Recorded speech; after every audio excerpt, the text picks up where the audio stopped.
Say the word Hellmouth, and if you're over 30, your mind might drift to Buffy the Vampire Slayer in the halls of Sunnydale High. A high school library, some dusty books, and a wooden stake or two. But this real-life Irish Hellmouth isn't a TV set filled with extras and ugly vampires, but a limestone cave one can only access through a man-made tunnel or souterrain. And this entrance to hell isn't a portal to eternal punishment, but a portal to the other world, the Sidhe. It's where the physical and spiritual coalesce and is home to mythical beasts, bloody goddesses, and other terrifying things that go bump in the night. And every Samhain, the original Halloween, the barrier between these worlds dissolves, allowing an otherworldly woman and a host of nightmares to emerge from the darkness and wreak havoc throughout the land. This is why Oweynagat, or Cave of the Cats, is called Ireland's gates to hell. This hellish realm is home to none other than the Phantom Queen herself, the Morrigan, a bloody goddess of war, sorcery, and death, known for her murderous poetry that is full of magic, able to both heal and kill. While Sunnydale has its vampires, Oweynagat has the Ellén Trechend, a three-headed monster that emerged from this very cave to lay waste to terror. And instead of being a place to stop the apocalypse, Cave of Cats is where you go to witness it. Kid Miller Falcha, welcome to Cairn and Cloak. I'm your host, Tanya Lee, and over the next 20 minutes or so, we will unearth the legends and myths of this real world gate to hell. I do my best to avoid speaking to humans as much as possible. So, I very rarely get to use my Irish. If I make a mistake, feel free to give me phonetic suggestions in the comments. Learning is the greatest joy of my life. But if you're an asshole about it, Pog Mahoy, maar is fargel gebrishte na very klishta.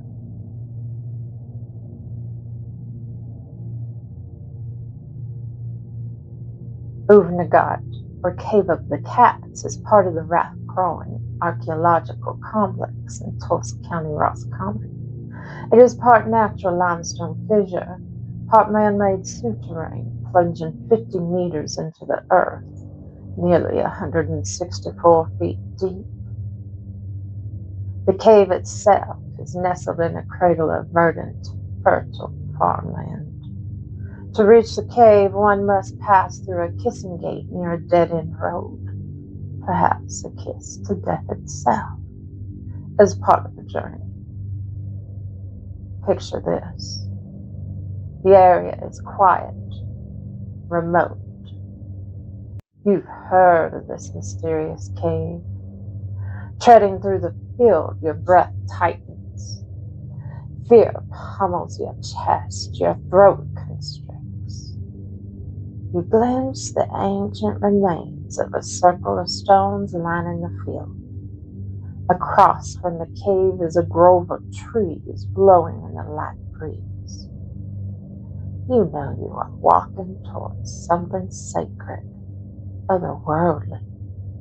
You can nearly imagine ancient peoples gathered in a circle, arms stretched to the sky in some secret rite that has been lost to the ages. Their chants, echoes carried in the wind, now long gone. Will the entrance be too small? Could the tunnel collapse, trapping you inside? Will you get stuck in the tunnel, unable to go up or down. As you get closer, you see a long-haired black cat, tail curled around its legs, the tail's tip flipping lazily in the air. Yellow gold eyes seem to pierce into your very soul. The cat yawns a silent roar. You shiver. Once you get to the entrance of the cave, you breathe a sigh of relief. Shrouded by a massive hawthorn tree, the entrance itself would almost seem unassuming were it not for the palpable sensation vibrating through the air. This place is special, hallowed. While not large, you can see the entrance is wide enough for you to easily pass through. No one will be standing as they enter.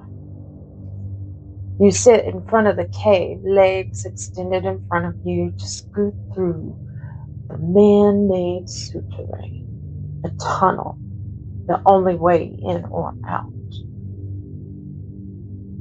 You have just enough space to sit down and scoot down the nearly 10 meters, 34 feet of tunnel as you make your descent. Before you begin, you glance up to see a stone with strange etchings carved into it. Those etchings are on an ancient alphabet used to write primitive and old Irish languages between the 4th and 9th centuries. The inscription reads, Freyak Maki May. It is the stone of Freyak, son of May. You wonder briefly who Freyak might be. A great warrior? A son of the ancient Queen Maeve? The tunnel is muddy beyond belief.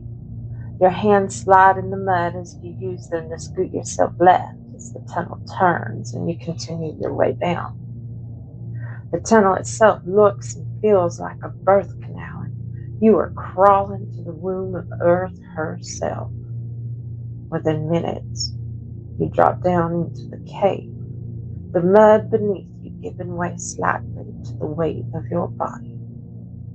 The light from the tunnel is dim, and the further you walk away, the darker it becomes till you can't even see your hands in front of your face. You've made it. You are now literally in the mouth of hell.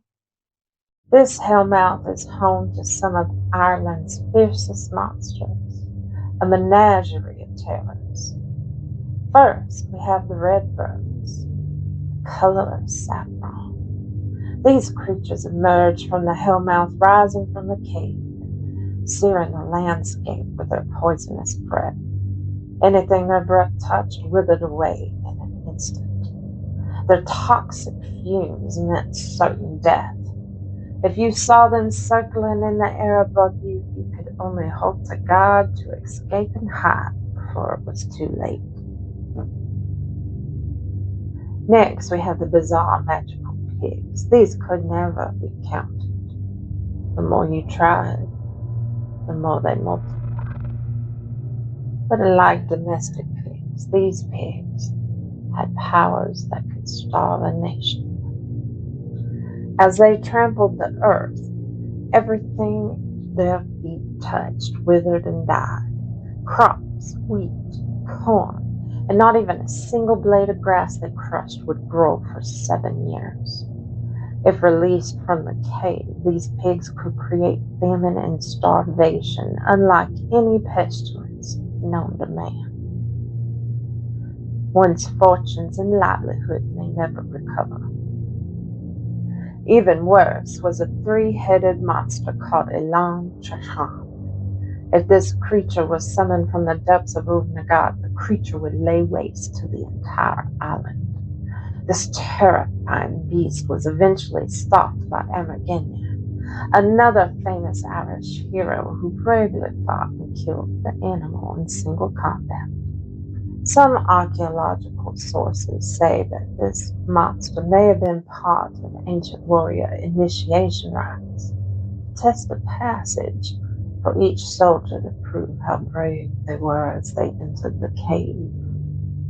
As if that weren't enough, the evil continued with the daughters of Airitech. These 3 women were known as the Grievous Company. They emerged from the cave to rob and slaughter local sheep, but they didn't rise from the cave in human form. These sisters emerged as werewolves. And then we have the cats the very cave is named for. These weren't ordinary cats.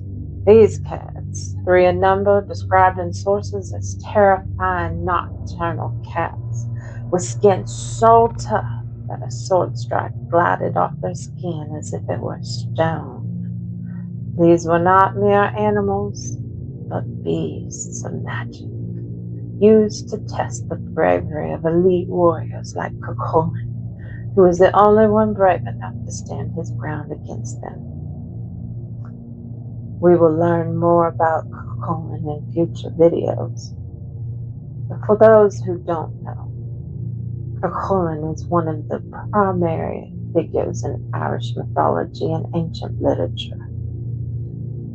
Beyond these beasts, we have a wider host of terrible creatures that swarm around Oweynagat. The entourage of hell, the bloodlocked monsters that howl from the cavities of the earth to signal the start of battle. Bachanach and Bananach, spirits that swarmed heroes such as County, increasing their hero heat to terrify the warriors' enemies. The Glitty, wild female entities that join demonic phantom hosts known to hover over battlefields. Demons of air, or Nera, that accompanied war goddesses to incite slaughter. Specters that gathered to enjoy the carnage of battle called and Airitech, and otherworldly cattle stolen by the Morrigan herself. These cattle were imbued with supernatural powers, and their presence in the cave is significant because it bridges the gap between the ancient Iron Age Celtic economy and the otherworldly mysteriousness of the sheep. One of the more unsettling stories of the cave takes place during the festival of Samhain, the original Halloween.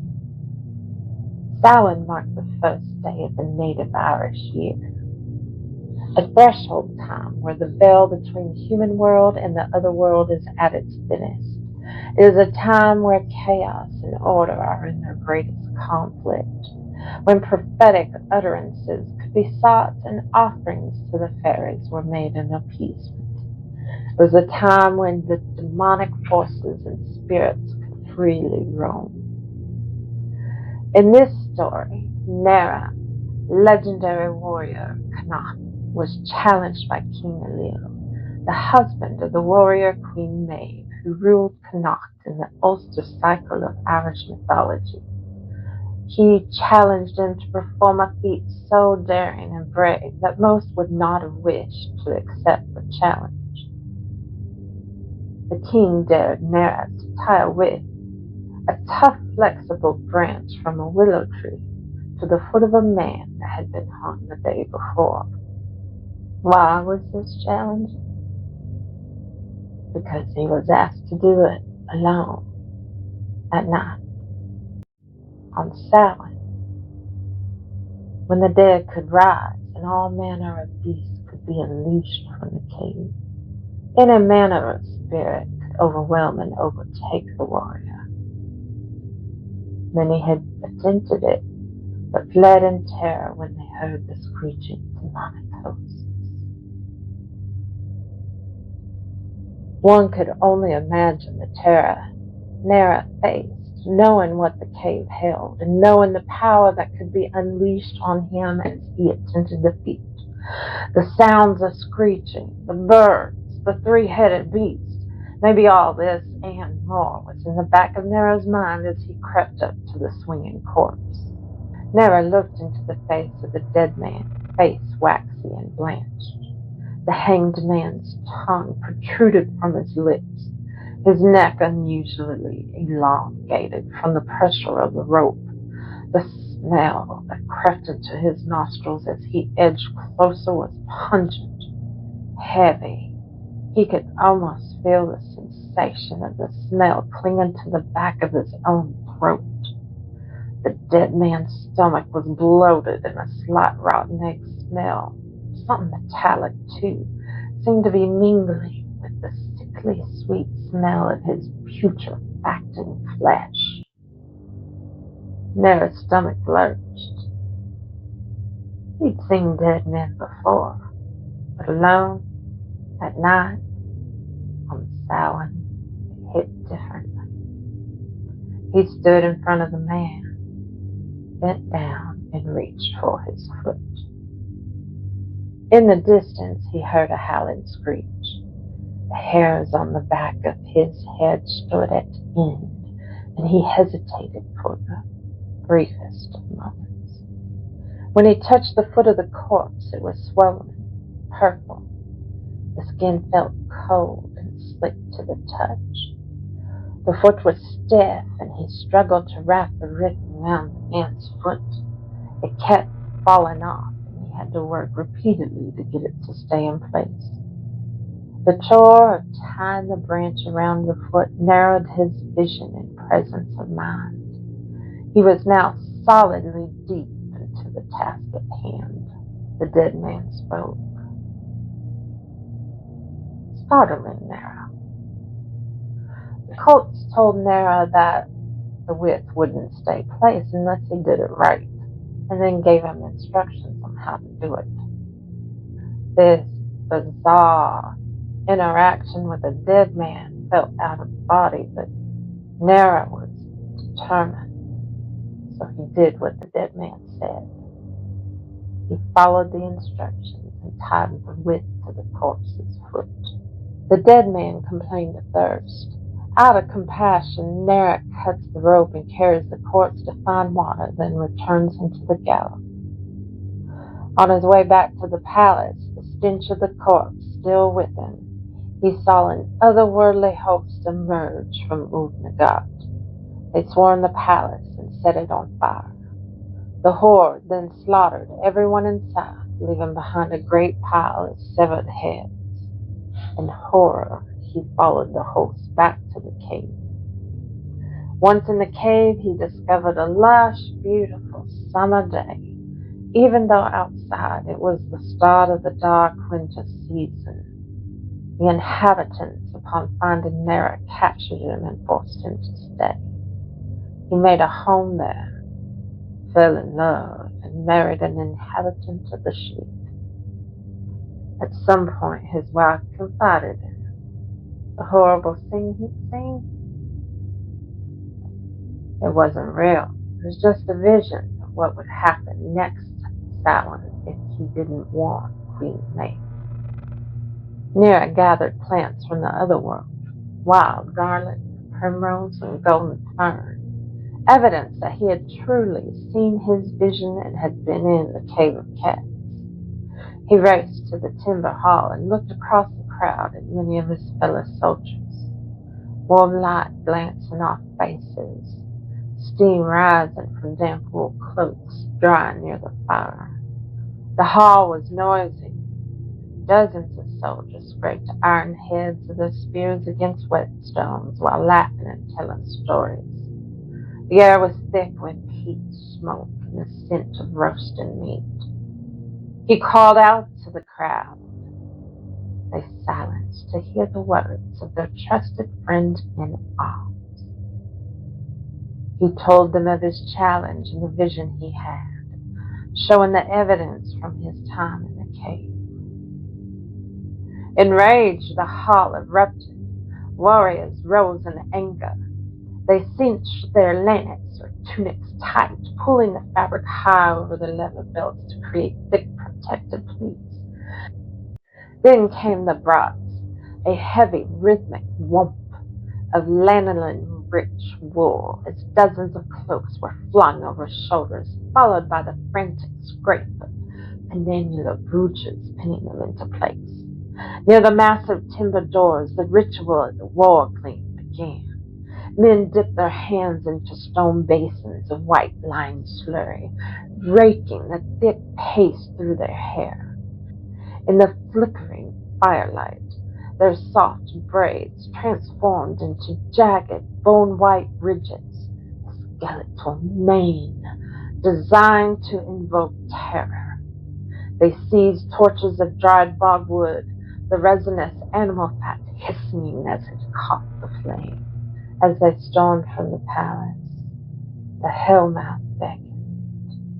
The army became a luminous serpent winding its way through the tall, wet grass. Dripping sparks from their torches falling to the earth. The iron of their spears felt cold as earth. Their hearts were hardened. They were no longer men. They were the host of Cairn, ready to storm the sheep.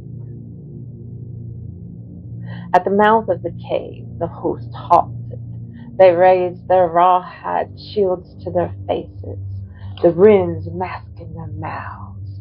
The low, guttural hum began, a vibrating thrum that continued in pitch until the very limestone of Oweynagat seemed to groan. This was the verdant, an acoustic hammer designed to shatter the nerves of the sheep. One by one, the warriors vanished into the muddy throat of the cave. They plowed forward, rawhide-bound shields first, shoving the bronze bosses into the pale faces of the waiting enemy. In the cramped dark, there was no room for a swing. They used short choke spears to find the gaps in the sheep's armor. Then the champions moved. Performing the salmon leap, they vaulted over the hunched shoulders of the front line, kicking against the weeping stone walls to bring their iron leaf-shaped blades down for the shadows of the ceiling. As the pile of the dead grew, the chamber floor turned into a treacherous mire of Ogham mud and hot blood. The gate to hell was a slaughterhouse, and the host of Cairn won. After the battle, Nera, longing for his wife, returned to the cave, where it said he remains until the time of doom. In 2024, access to the site has been restricted due to toxic fumes within the cave. It's interesting to consider that since 2021, there have been multiple incidents of people defacing sacred sites across Ireland. Monuments more than 5,000 years old. In particular, the Leah Fall was defaced in 2023. This stone, located on the Hill of Terror, was one of 4 royal sites that exist. Also has connections to the Morrigan. If you recall from the beginning of the video, the Morrigan is said to live in the cave with the birds that have toxic breath. Is it just a coincidence, then, that the cave is closed for toxic fumes? Could the cave itself be awakening an anger, a response to the desecration of such sacred sites? Are the birds beginning to rise again? Is the Morrigan stirring to exact revenge? Maybe. Maybe not. But it does give one pause, and it's interesting to think on. I hope you've enjoyed this deep dive into the Cave of Cats and the retelling of Nera's challenge. Our next video, we will be talking more about the Morrigan and learning about Ross, the poetry that she can use to kill. Oweynagat. Thank you for spending time with us here at Cairn and Cloak.